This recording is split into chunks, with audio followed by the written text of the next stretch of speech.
মাঠ গরম করতে হলে মিছিল মিটিং নির্বাচন একটা খুব জরুরি। আমরা এখানে প্রতি মিটিং করি, কর্মীদের নিয়ে বসে থাকি, কিন্তু ভোটাররা কেউ জানলো না, হলো না। মিছিল যখন করবো তখন ভোটাররা আমাদের দলে অংশগ্রহণ করবে, ভোটাররাই কর্মী হয়ে যাবে।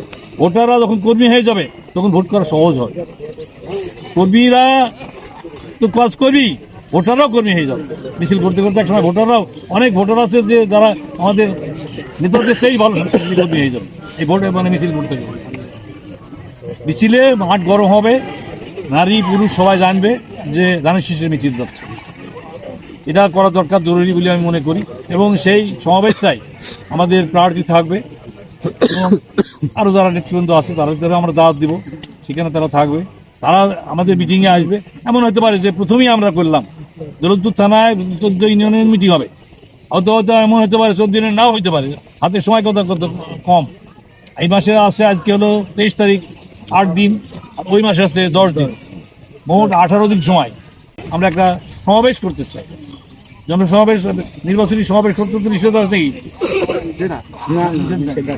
তাহলে আমি আগে আমরা করেছি গোয়ালগ্রাম হাই স্কুলে, আমরা একটা জনসভা করছি, নির্বাচনী জনসভা। প্রত্যেক গ্রামে থেকে আমাদের ওয়ার্ডে যারা নেতা তাদের নেতৃত্বে মিছিল করতে করতে আসবে, মিছিল করতে করতে গোয়ালগ্রাম পর্যন্ত যাবে। যদি দূরে দূরে কষ্ট হয়, হাইটে আসতে, ধরো ভ্যান আছে, মোটরসাইকেল আছে।